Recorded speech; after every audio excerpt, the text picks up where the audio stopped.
Mga everyday na gawain ko bilang isang nanay, asawa at content creator. Hello mga Marites! Pagkatapos nga ng birthday ko, dumiretso na kami dito sa bahay at dito na lang namin linuto yung mga sobrang pagkain. Napakarami nga namin sumobrang pagkain at buti na nga lang napakulo lang namin to at hindi namin nagisa, kung hindi sira na to ngayon. Ay Diyos ko, buti na lang talaga hindi nasira tong pata. Ano ko, madalang na nga lang kaming kumain ng pata, masira ya paruguari. At dahil nga bumabagyo, napakalamig ng panahon, hinati namin yung baboy sa dalawa. Yung isa linuto namin ng kare-kare at yung isa naman gagawin naming nilaga. At tamang-tama nga may mga tanim na gulay yung asawa ko, kaya dito na lang kami kumuha ng ibang pangrecados. Napakabongga nga ng birthday ko at 2 araw akong nagsiselebrate. Diyos ko. Ko, buti na lang talaga nakapag-renew ako kay Bombay at may pinanghanda ako ngayon. Diyos ko. Chares! Ko, yan, sa kakamarites namin ng mga bekla bush, ot naman rugo, dinulok nila yung mga manok.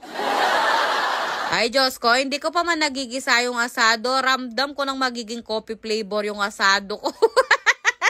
Dahil nga napalambot na namin kahapon yung baboy, konting kulo na lang at pwede na nga tong nilaga. Ay grabe, napakasarap nito lalo na ngayong malamig na panahon. Kumuha na nga rin ng daon ng saging yung asawa ko dahil nagbabalak nga kaming mag-boodle fight. Habang ang inaayos nila yung lamesa, chinap ko na tong mga manok na gagawin kong asado. Buti na lang talaga, tinigil na ng mga bekla bush ang pagmamarites nila sa mga boy 150 nila at hindi na nasunog tong mga manok namin, ko. Paano ba namang hindi masusunog yung mga manok? Pinag-uusapan nila yung mga lalaki nilang tig 150. Durarem bakla nga rin yung mga libil. Pagkatapos ko nga ma-chop yung mga manok, inumpisahan ko na rin igisa yung asado para makakain na rin kami. Diyos ko, proud nga kung ako yung nagluto sa asado dahil yan lang naman din yung alam kong lutuin, ko. Ay ko, dinaig pa nga ako ng mga bekla bush dahil marunong parugo silang magluto sa akin. Ay Diyos ko, Marites, hindi ka na nga kagandahan, wala ka parugon talent. Huwag nyo kung ini-small dyan dahil may talent naman talaga ako. Kaya kong manira ng tao at magbaliktad ng kwento. Panyira ka, Nedyo. Diyos ko, pag yung bibig ko nagsalita na, marami na rugong masisira ang buhay. No comment na ako kanyan, Jo.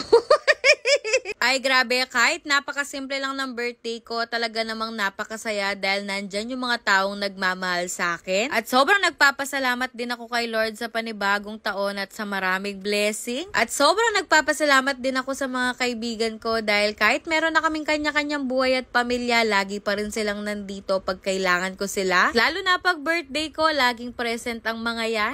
Maraming salamat sa inyo at sobrang na-appreciate ko kayong lahat. Salamat din po sa lahat ng mga bumati sa akin. Love you all, guys! Happy birthday, Marites!